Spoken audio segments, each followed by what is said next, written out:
From the Oklahoman newsroom, this is an OU update. I'm Jenny Carlson here in studio with Abby Bitterman, OU beat writer. Abby, a big week coming up for Oklahoma as it relates to NCAA tournament hopes, but it's gotten even bigger by what the Sooners did Saturday. A couple hours after West Virginia announced as a 2 seed by the NCAA selection committee, they're doing these seedings early now, Oklahoma comes out, I don't know if we can say throttled, because West Virginia made it interesting at the end, but that was a big win for Oklahoma on Saturday. Oh, definitely. And I mean, yeah, until West Virginia started to really put a lot of pressure on at the end. OU was up by 18 at one point, wound up winning by 10, and looked for the majority of the game very convincing.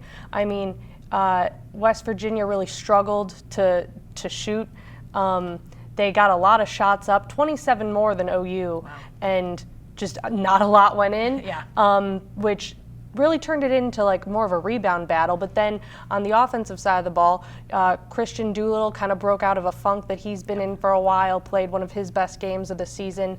Davion Harmon and Jamal Bieniemy really took care of the ball well and also had more of an impact, a noticeable impact than the two have had recently. And so I think that OU really needed a game like this against a ranked team. It's their first win against a ranked opponent. Not that they've played bad games against their other ranked opponents, just kind of some letdowns and some chances that they let slip away. But really, they had this opportunity. I think they recognized it early on and they kind of capitalized on it.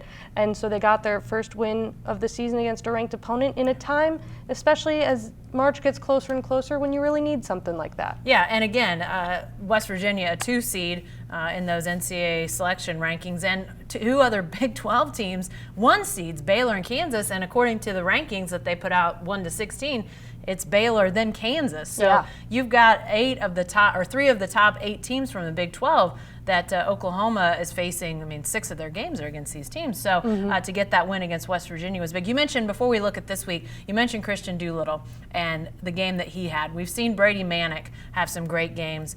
Christian Doolittle, though, is sort of in the meantime has sort of slid the other way. Yeah. Manick didn't have a bad game on Saturday, but he was obviously charged with guarding some of those big guys for West Virginia. I think that became kind of job 1 for him. But what did you see out of Doolittle that you liked, and how could he carry it over into the games this week? He said it after the game himself, he just was playing with more confidence than he had been in recent games. He had kind of gotten in his own head.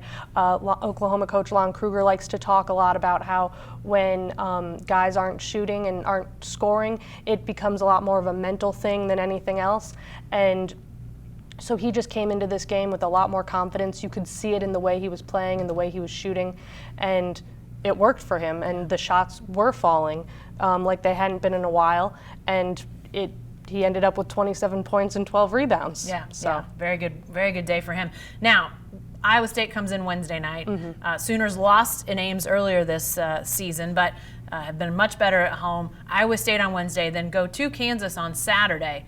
Can they continue what we saw on Saturday? Can Christian Doolittle continue to be effective? Is that sort of the big question as you look at these 2 games this week?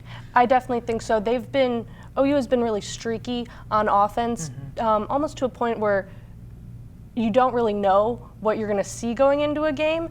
At Iowa State, that was definitely an example of it. They had been playing really well, had beaten Texas on the road before going into that game, and then just looked almost like a completely different team, but in their home games, and even in the last few games, they've looked a lot more consistent, even with that loss to Texas Tech. So I think that OU does have an opportunity to build on this momentum, especially it being a home game. Yeah. They've really, like you said, been really good at home, only lost that game to Kansas. So I think that they have a really good shot against Iowa State, but they did lose the last time around. So anything could happen. Is that, I mean, going to Kansas, it's tough to win on the road anywhere in the Big 12, but that's particularly tough.